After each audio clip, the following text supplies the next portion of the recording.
Welcome to the new episode on MediQ Masterclass where we discuss immunoglobulins today. And as usual, we'll start with a few questions.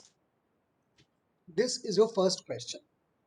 X is the first class of antibody to appear. So its presence indicates an active infection. X can fit complement. So identify X.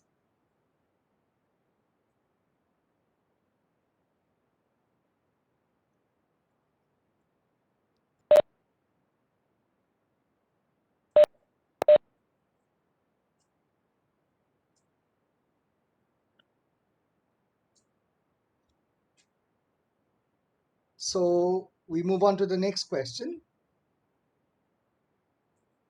If a person had a mutation in the gene encoding the J chains, which of the following classes of antibodies could not be produced?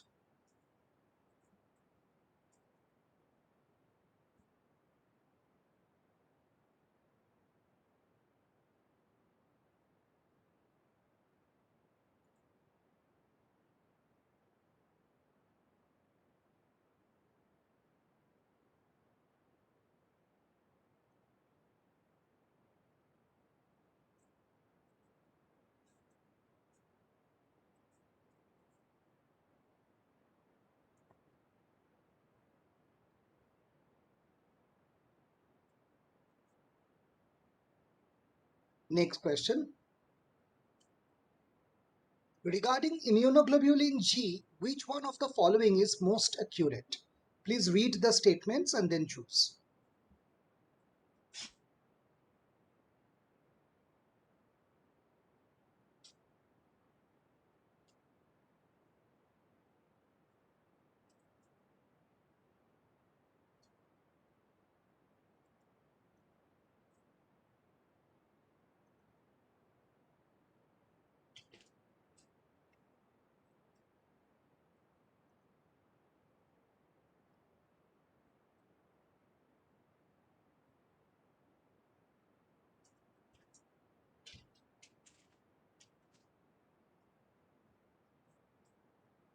The fourth one, which one of the following is a function of antibody-mediated immunity?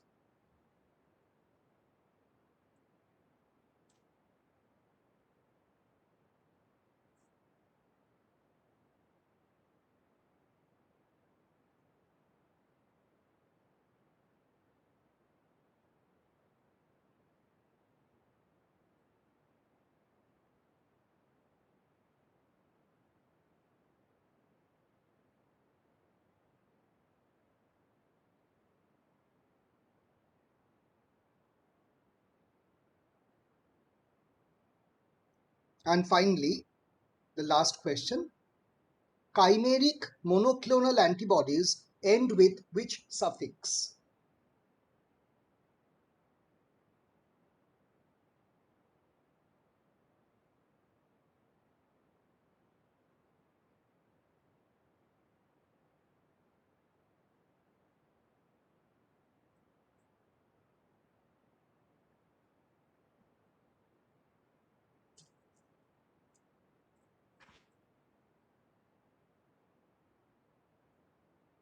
So let's start our discussion.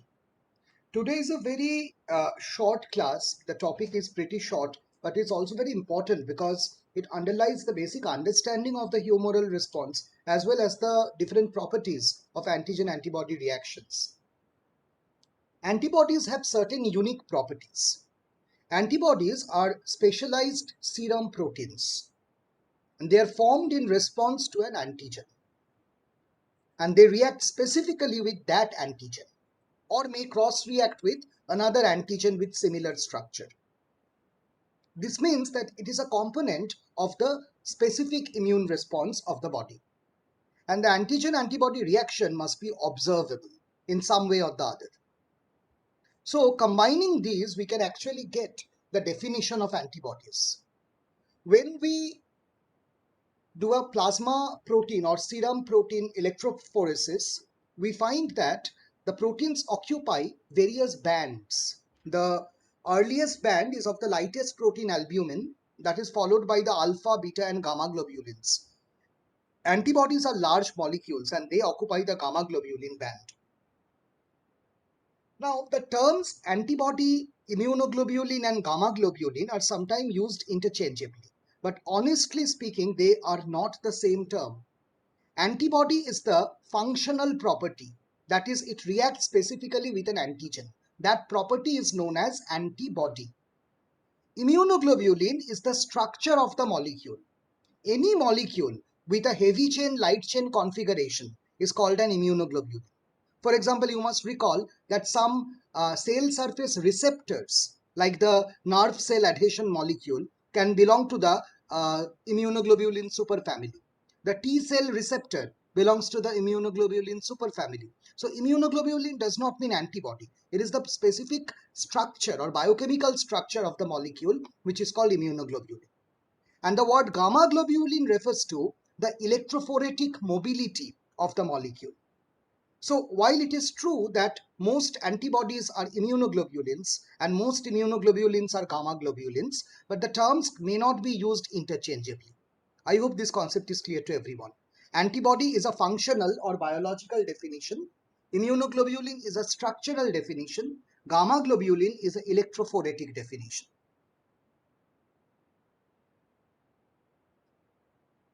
So the general structure of an immunoglobulin molecule looks like this. This is the structure of IgG actually. Immunoglobulins have two light chains and two heavy chains.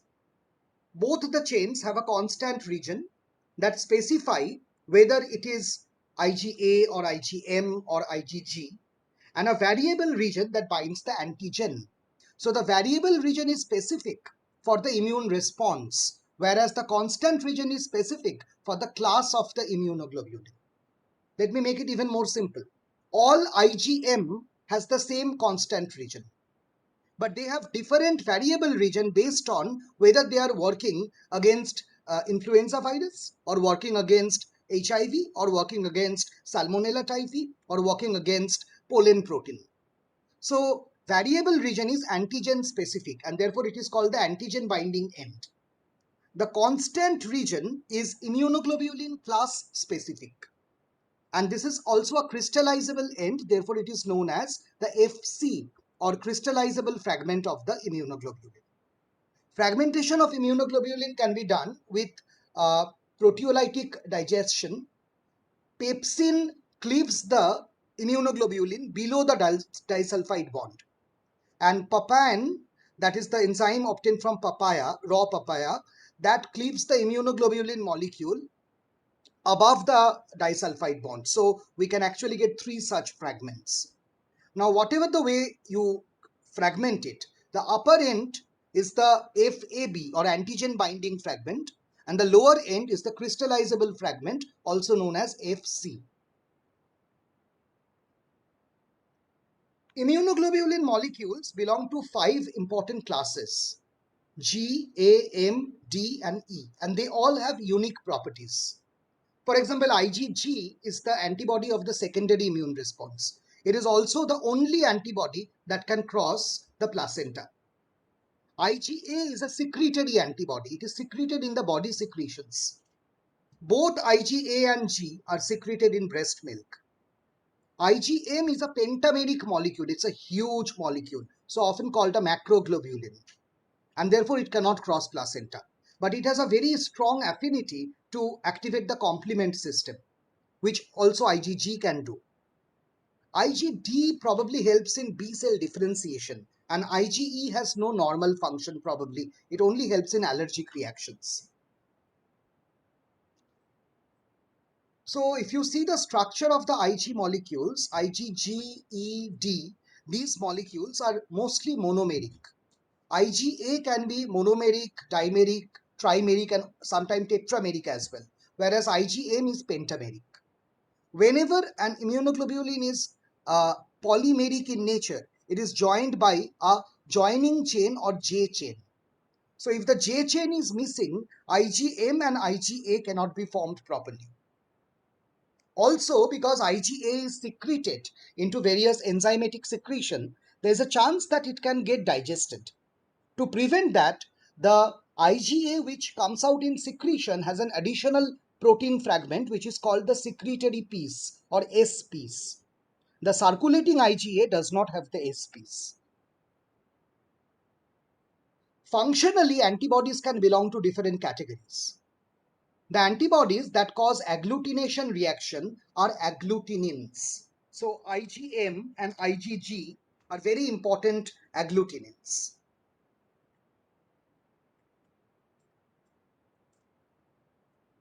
IgM and IgG are important agglutinins. Because IgM is polyvalent, therefore it's easy for it to agglutinate.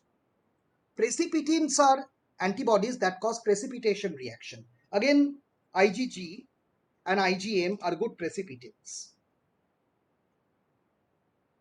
Complement can be fixed by immunoglobulin M and G. And therefore, these are also known as complement fixing antibody. Different antibodies can neutralize bacterial toxin. They can be IgM, IgG or IgA, and therefore they are called neutralizing antibody. And one variety of the neutralizing antibody is the antitoxin, which is an antibody against a protein toxin. Classical example is the snake antivenom.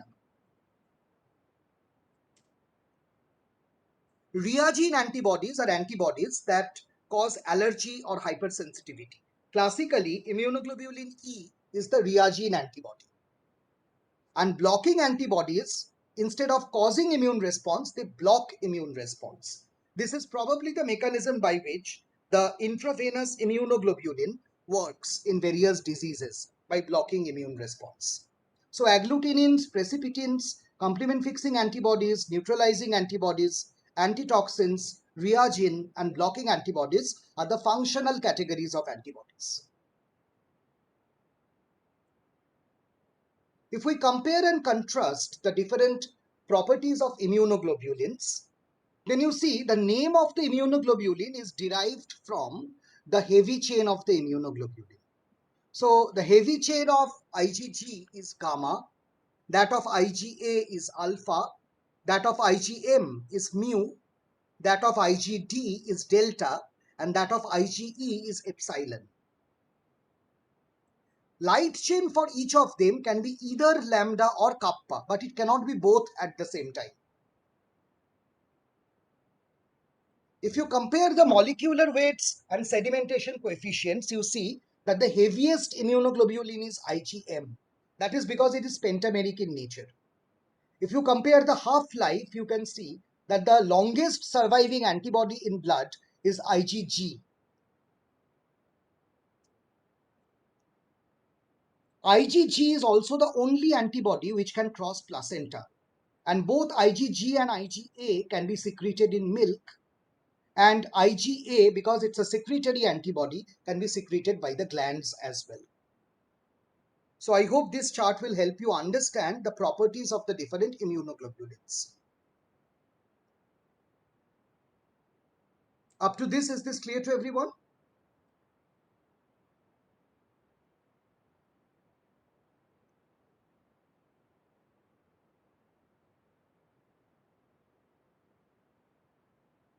Okay. So how is an antibody produced? The production of antibody is very interesting because you see, when an antigen enters the body, how does the body produce an exact opposite molecule which will bind that antigen? Now, again, the calculation is done at a genetic level. From the development, the B cells, when they are developing, they start producing molecular patterns known as paratope. Paratope is the part of the antibody that binds the antigen. So there can be various permutations and combinations, and different kinds of paratope can be produced. Those paratopes that have a tendency to bind self-antigen are eliminated from the body. And this is called immune tolerance. We have discussed this in our first episode also. So paratopes that are self-reacting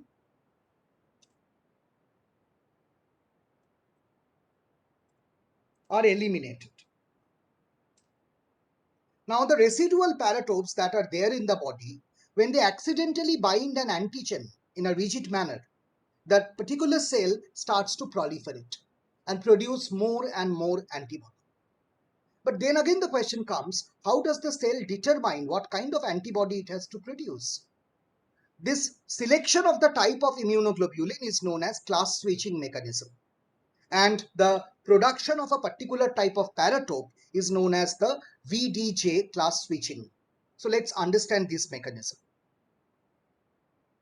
Initially, all B lymphocytes bind to an antigen and carry IgM specific for that antigen. And when they are stimulated, they only produce IgM. That is why it is the antibody of the primary immune response. But later on, the genes can rearrange, and the rearrangement of the gene produces different kinds of protein. And therefore, the cells can start producing IgG or IgE, etc. During this class switching, as you saw the structure of the immunoglobulin, the variable regions remain the same. Therefore, they remain specific for the same antigen.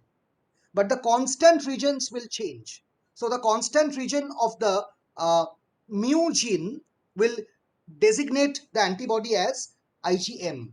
If the constant region comes from the gene of gamma region, that will become IgG. So in this way, the classes will be switched. And to which class they will switch depends on what kind of cytokine is switching them.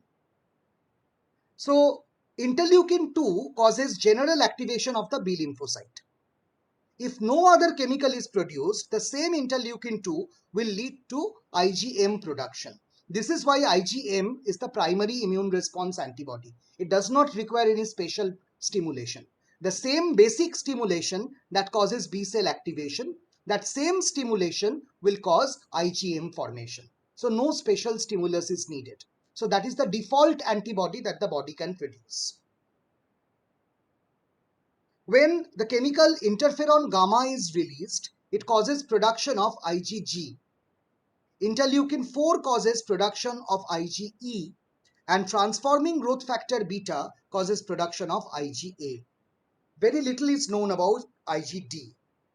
So this is how class switching is caused by variation of the constant region, which is influenced by the various cytokines. Now, how does the variable region form depending on the antigen? Every immunoglobulin cell, the plasma cells in their genome have genes for variable region that are multiple in number, genes for diversity that are multiple in number, genes for joining chain that are multiple in number. And there is random reassortment of one variable gene with some diversity gene and some joining gene. This random rearrangement causes the various permutation combination of the molecular motif. And this happens as the B cells are developing in the bone marrow. Once the cell is mature, it has already produced a particular molecular pattern. If that pattern is self-reacting, the cell will die by apoptosis. If that pattern is not self-reacting, the cell will survive in circulation. And when that comes in contact with that specific antigen, it will start producing IgM. Later on, depending on which cytokine is produced, it will switch the class to a different kind of antibody. This theory is known as the clonal selection theory of antibody production. So is this concept clear? Did you understand that VDJ reshuffling causes production of the variable region and class switching determines the constant region of the antibody? Is this absolutely clear to everyone?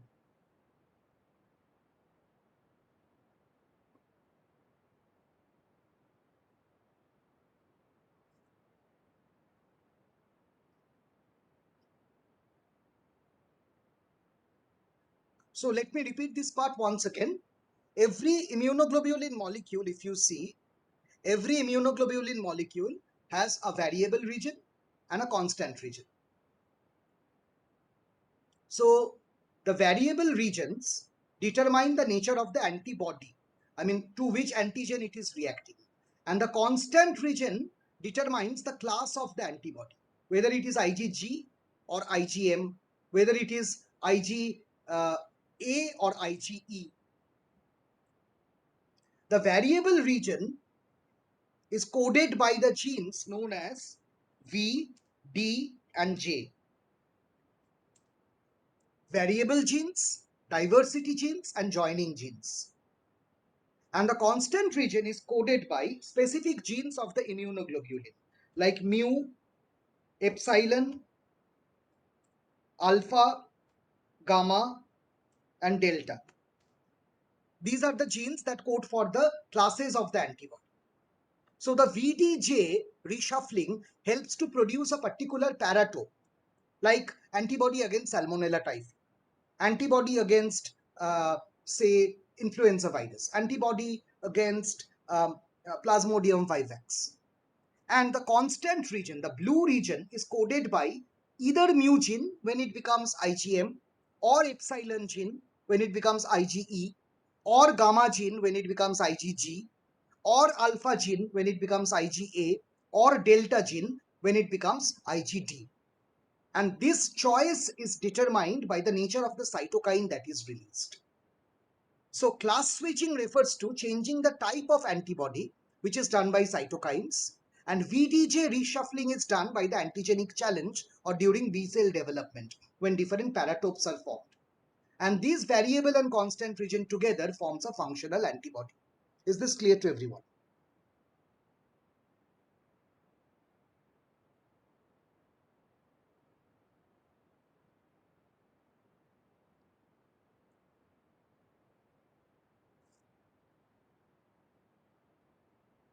Okay. So as I told you that when the antigen enters for the first time, the first immunoglobulin produced is IgM. Therefore, IgM is the antibody of the primary immune response. When the antigen enters for a second time, IgG rises faster and to a greater level. This is the booster effect of the antigen, for the reason for which we take booster doses of vaccines. And therefore, IgG is called the antibody of the secondary immune response.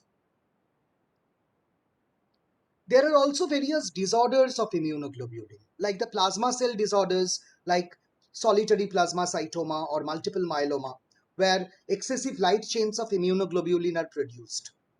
Cryoglobulinemia, where antibodies deposit in the cold parts of the body and cause vasculitis. And autoantibody mediated diseases, where hemolysis, glomerulonephritis, and many such manifestations can happen. One important therapeutic development in immunoglobulin biology has been the development of monoclonal antibodies. So if we introduce an antigen in a mouse, culture the plasma cell from the spleen, and then the plasma cell is fused with a tumor cell like a myeloma cell, then what we get is known as a hybridoma cell, a cell that has plasma cell property, so it can produce antibody, a cell that has tumor property, so it can grow unlimitedly. And by combining these two properties, we can have an endless supply of monoclonal antibodies. The nomenclature of the monoclonal antibody is done like this. There is a variable prefix that can be decided by the discoverer or the manufacturer. Then the middle name depends on the antibody target and the antibody source. Like if the antibody target is tumor, it is 2. If it is cardiovascular, it's C. For example, apiximab is a cardiovascular drug, so it's C. Trastuzumab is an anti-tumor molecule, so it's 2. Rituximab is an anti-tumor molecule, therefore it is 2. And finally, if it is a humanized molecule, it will end with umab or zumab. If it is chimeric molecule, it will end with zmab. If it is a rat molecule, it will end with AMAB. And this list is actually not the complete list. It's just an example showing how these antibodies are named. We will discuss in detail about the types of monoclonal antibodies and their therapeutic applications in 2 other episodes. In one episode where we discuss the various autoimmune diseases, and in the other episode when we discuss tumor immunology and immunotherapeutics of tumor. So let us go through the questions that we started with. X is the first class of antibody to appear. So its presence indicates an active infection. X can fix complement. So what is X?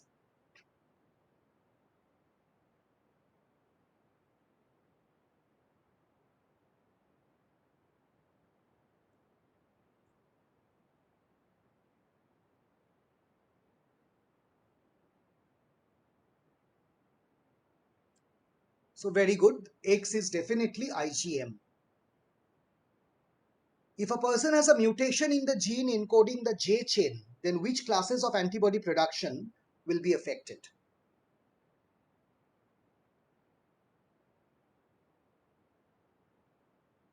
Now, J chain is present only in IgM and IgA. Therefore, obviously, the answer is D, IgM and IgA. Which statement regarding immunoglobulin G is correct?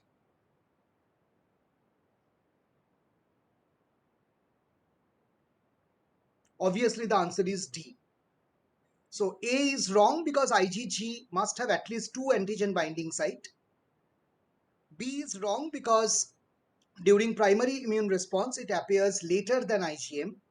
C is wrong because the complement fixing site is on the heavy chain, not on the light chain, and therefore D is correct. It can cross the placenta. Which of the following is a function of the humoral immunity?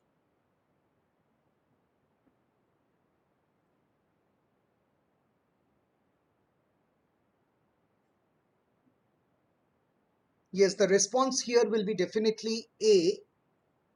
It does neutralize bacterial toxin, and such antibodies are known as neutralizing antibody or antitoxins. They cannot activate the alternate pathway. Antigen antibody complex always activates the classical pathway. They cannot inhibit the growth of intracellular bacteria. Mycobacterium tuberculosis is an intracellular bacteria. And they cannot inhibit the growth of virus by producing perforin. That is a function of the cytotoxic T cell. That is not the function of antibody. The last question, chimeric monoclonal antibodies end with the suffix.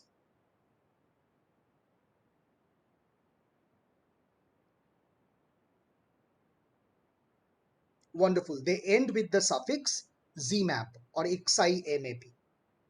So this was the very short episode. I hope you enjoyed this. Enjoy the vacation time well. We'll get back after this short puja vacation with more episodes of Medicrew Masterclasses.